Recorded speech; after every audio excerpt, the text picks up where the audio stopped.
한국사의 질곡의 한가운데에서 가난하고 소외받은 사람들을 위해 평생을 사시다 가신 함석헌 선생님이 계십니다. 저는 20대 얼치기 신학생 시절 뜻으로 본 한국 역사라는 책을 통해 선생님을 알게 되었습니다. 기독교 사상에 기초하여 한국 역사를 풀어 쓰신 선생님의 책은 우리 민족의 고난의 역사를 하나님의 섭리로 해석한 깊은 통찰력이 있는 책입니다. 시간이 되시면 조금 어렵고 두꺼운 책인데 우리 성도님들에게 일독을 권합니다. 네. 선생님은 항상 정갈한 흰 두루마리를 입으시고 하얗고 긴 수염을 날리시며 청교도처럼 본이 되는 삶을 사시다 가신 분입니다. 제가 그 얼굴이 아직도 생생한데 연세대학교에서 강연을 하실 때 제가 한번 가서 뵌 적이 있었어요. 야, 그 기품이 감히 제가 쳐다보기도 좀 어려울 정도로 그 기품과 또 그 정갈함이 묻어나는 그런 분이었다고 저는 기억하고 있습니다. 선생님은 기독사회 운동가일 뿐 아니라 뛰어난 문필가이시기도 합니다. 선생님의 글 중에 얼굴이라는 시가 있는데 제가 준비했거든요. 한번 들어보시겠습니까? 네. 예, 백뮤직은 안 되죠? 네. 우리가 세상에 뭐 하려고 왔나? 얼굴 하나 보려고 왔지. 세상에 나돌아다니는 찌그러진 얼굴, 근심 많은 얼굴, 남을 괴롭히는 얼굴, 별이별 얼굴이 다 있는데 참 평화로운 얼굴은 볼 수가 없구나. 그 얼굴만 보면 세상을 잊고 그 얼굴만 보면 나를 잊고 시간이 오는지 가는지 모르고 밥을 먹었는지 아니 먹었는지 모르는 얼굴. 그 얼굴만 대하면 키가 하늘에 닿는 듯하고 그 얼굴만 대하면 가슴이 큰 바다 같아 남을 위해 주고 싶은 마음 파도처럼 일어나고 가슴이 그저 시원한 그저 마주 앉아 바라만 보고 싶은 참 아름다운 얼굴은 없단 말이냐. 네, 이렇게 끝나는 시예요. 선생님은 우리가 세상에 온 중요한 까닭이 얼굴 하나 보러 왔다 이렇게 말씀하십니다. 그런데 그 보고 싶은 얼굴 찾기가 왜 이리 힘드노 하고 한탄하고 계십니다. 깊은 해안과 또 성찰이 느껴지는 글이 아닐 수 없습니다.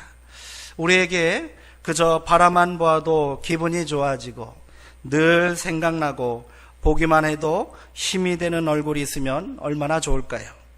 성도님들에게는 그런 얼굴이 계십니까? 네. 제가 가끔 세미나나 그런 걸로 집을 비우고 한 이틀 3일 정도 머물다 보면 정말 보고 싶은 얼굴이 있어요. 누군지 아십니까? 예, 누구예요?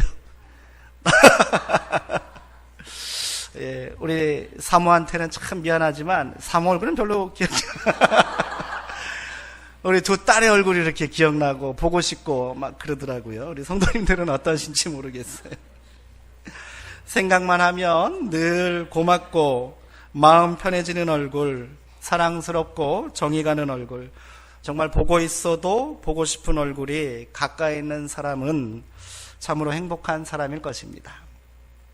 그런데 뒤집어 생각해 보면 내 얼굴은 어떤 얼굴일까요? 예.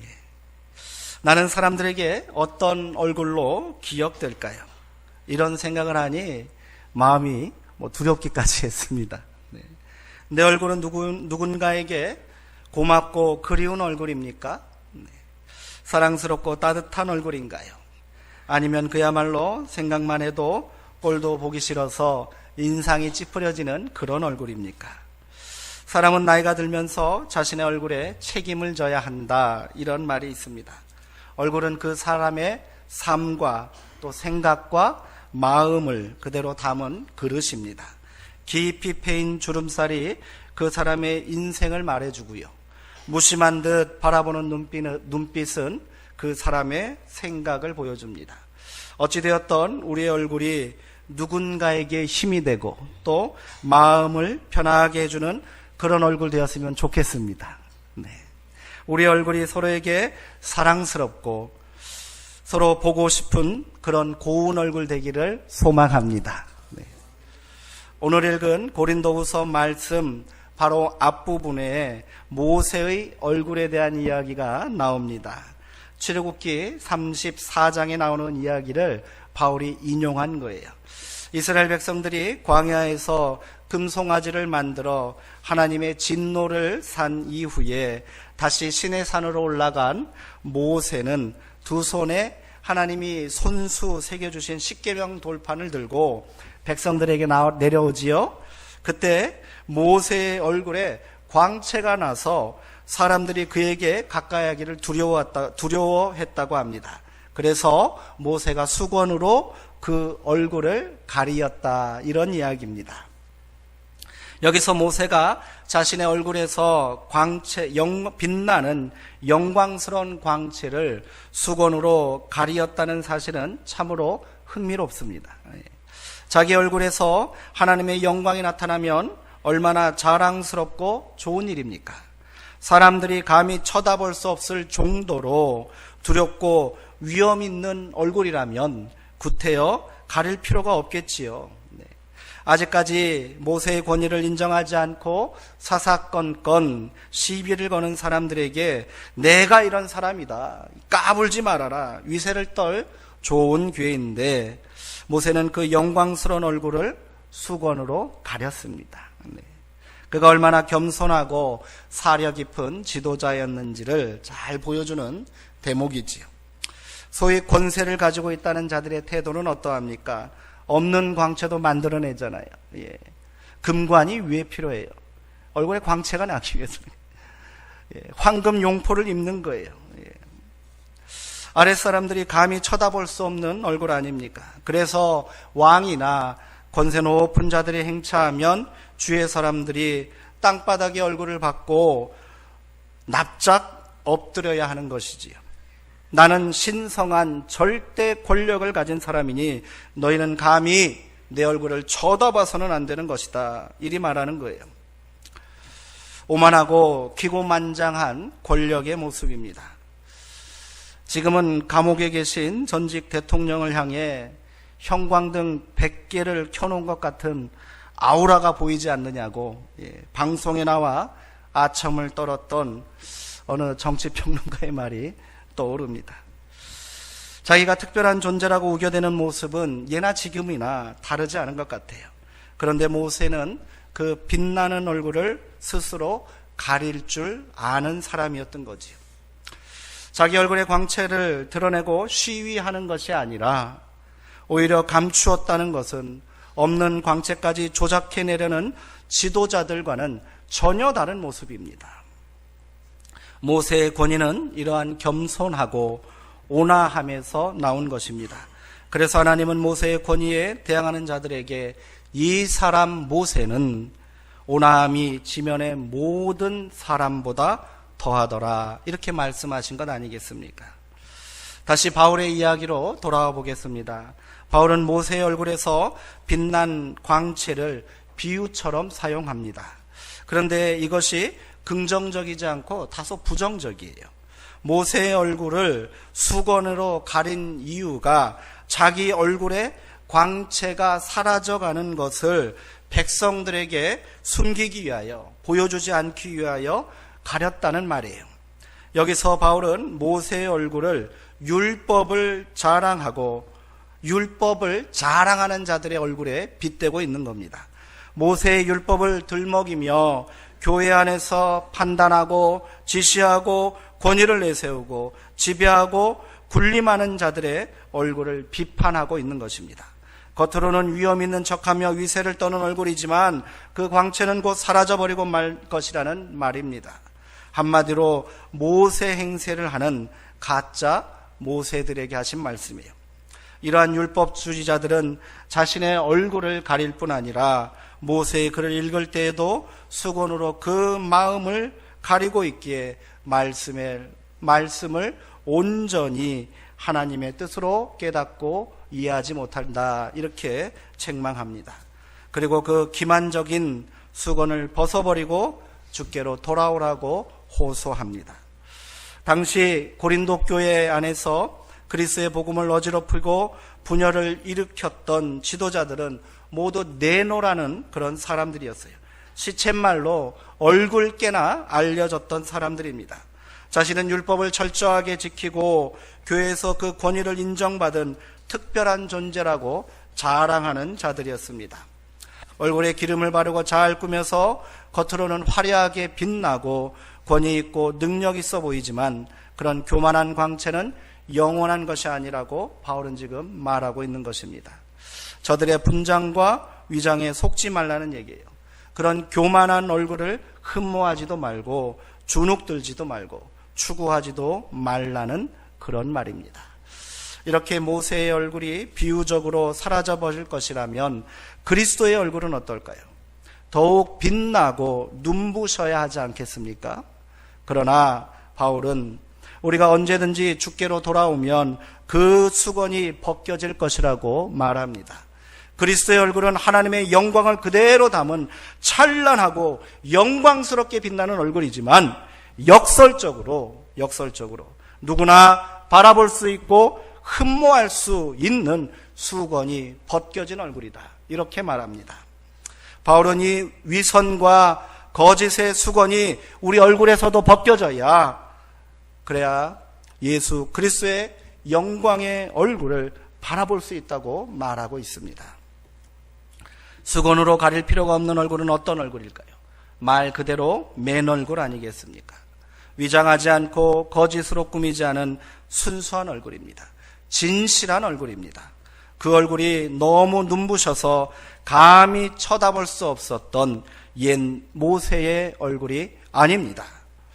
이렇게 바울은 우리에게 그리스도의 맨 얼굴을 소개하고 있습니다. 그리고 그 얼굴에 우리의 얼굴을 맞대어 보기 위해서는 우리의 얼굴을 가리고 있는 그 수건을 벗어버려야 한다. 이렇게 말하는 것이지요. 예나 지금이나 아랫사람은 윗사람들을 향하여 눈을 깔아야 합니다. 감히 마주 보았다가는 큰일이 납니다. 백성은 임금 앞에서 엎드려야 하고요. 성도들은 목사 앞에서, 사자 앞에서, 또 어른 갑 앞에서 감히 얼굴을 들지 말아야 합니다. 그러나 예수님의 얼굴은 그렇게 자기 얼굴을 숙이고 마주해야 하는 얼굴이 아닌 것이지요. 예수님과 우리는 수건 따위는 벗어버리고 얼굴과 얼굴을 마주 대하고 바라보며 살아야 하는 것입니다. 그런데 실제로 예수님의 얼굴은 어떤 모습이었을까요? 궁금하지 않으십니까? 흔히 보는 성화 속의 얼굴이나 영화에 나오는 것처럼 그렇게 매력적이고 흠모할 만한 얼굴이었을까요?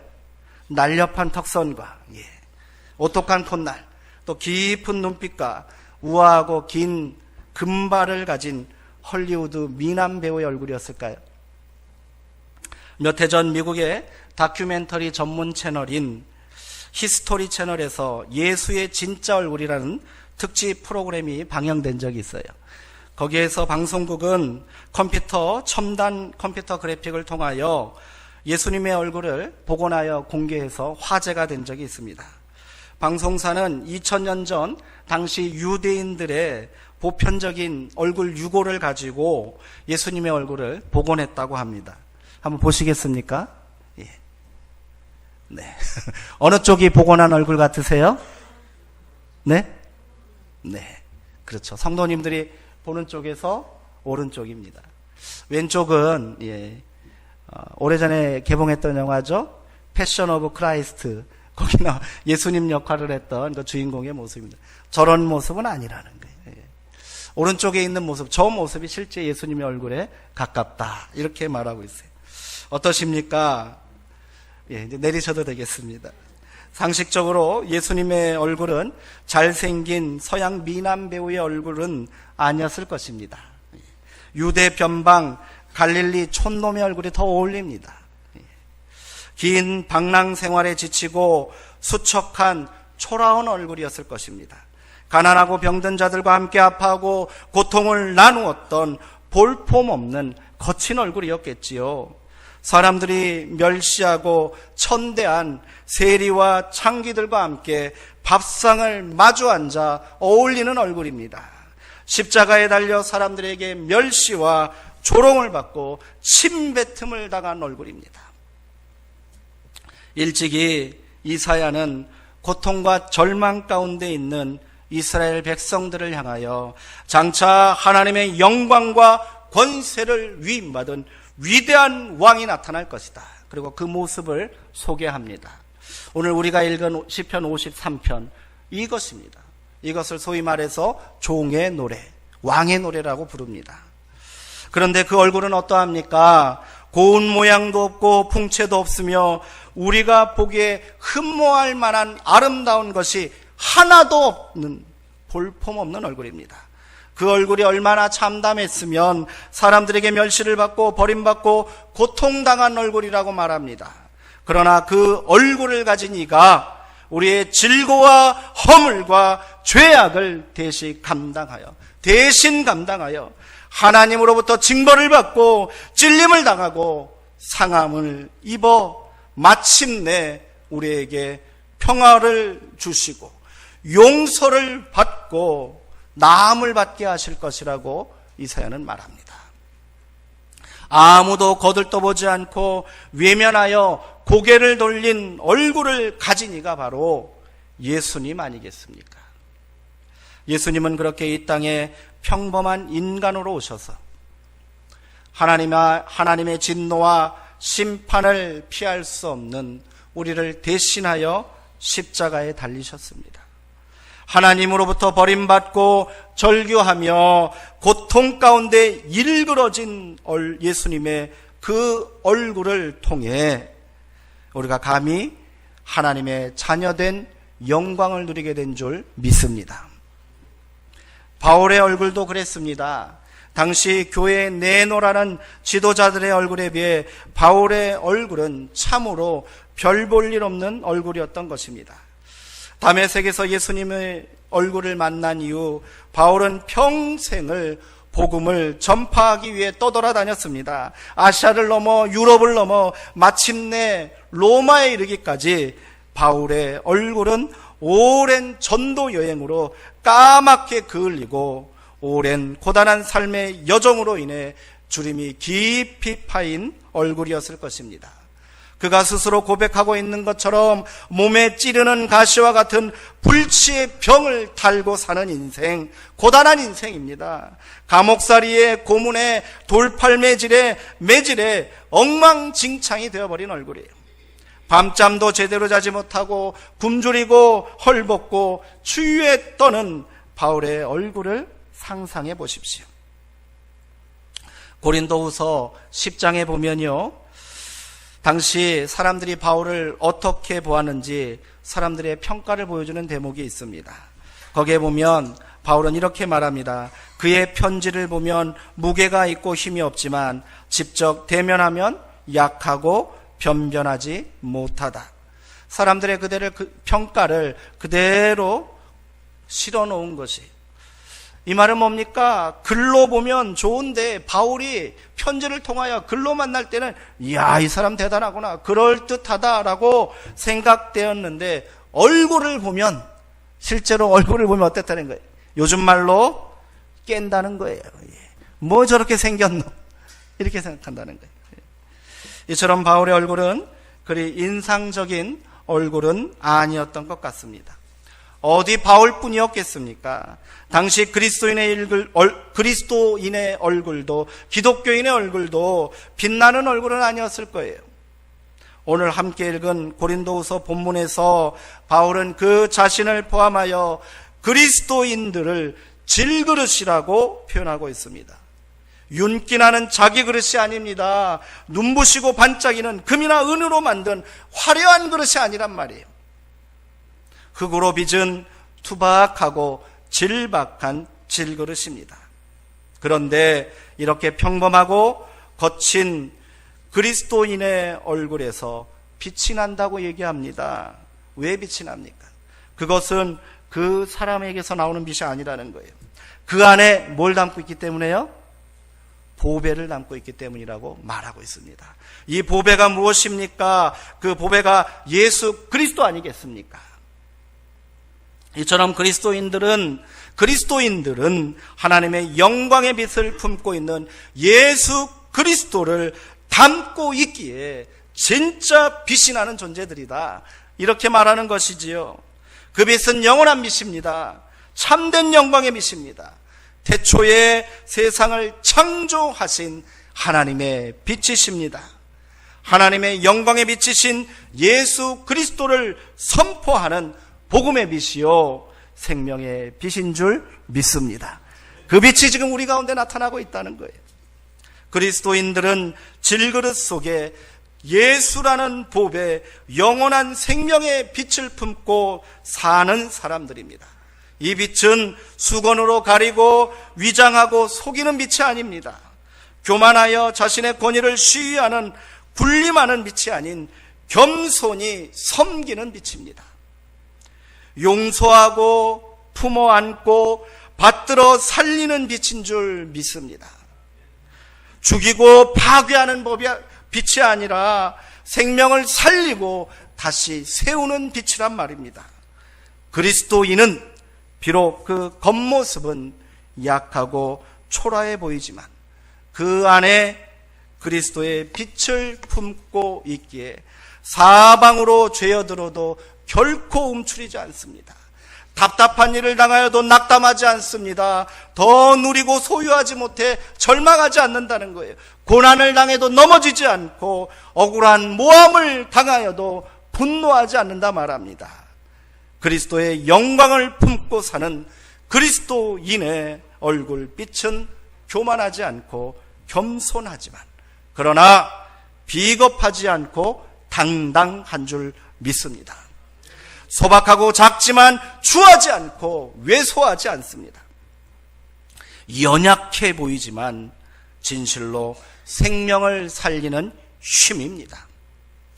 그리스도의 얼굴을 품고 살면서 예수의 얼굴을 마주보고 살면서 우리의 얼굴도 어느새 그리스도의 얼굴을 닮아가야 할 줄 믿습니다.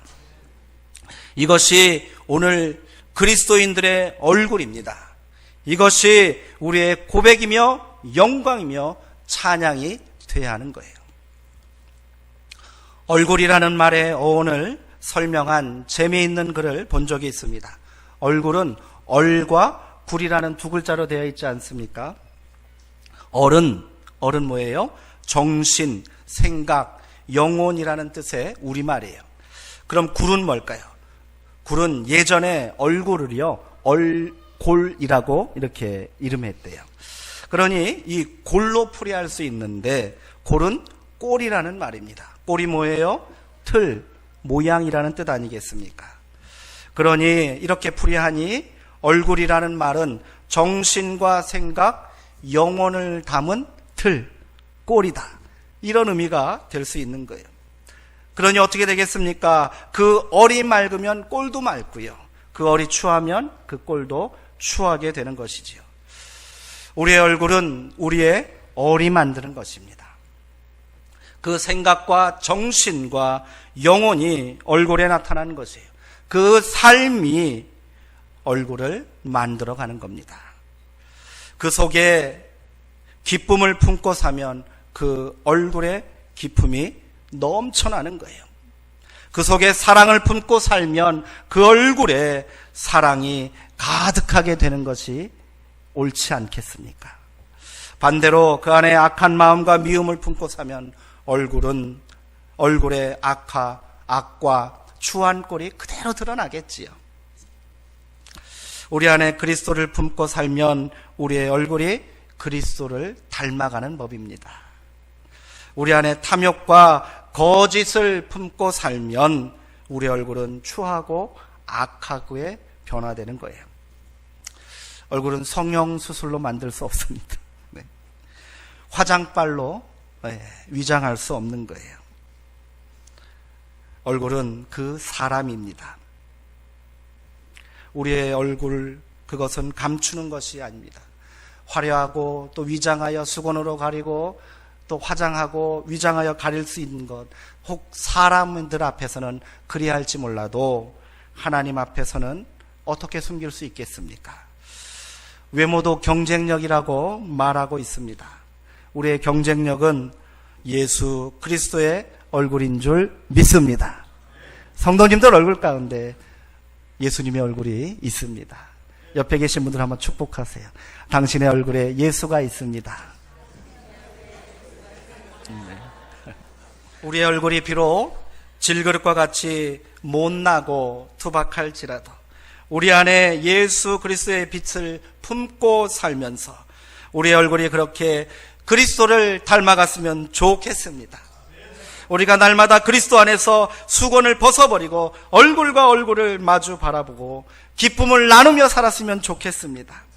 우리의 얼굴이 그렇게 서로에게 한없이 따뜻하고 사랑스러운 얼굴 되기를 소망합니다.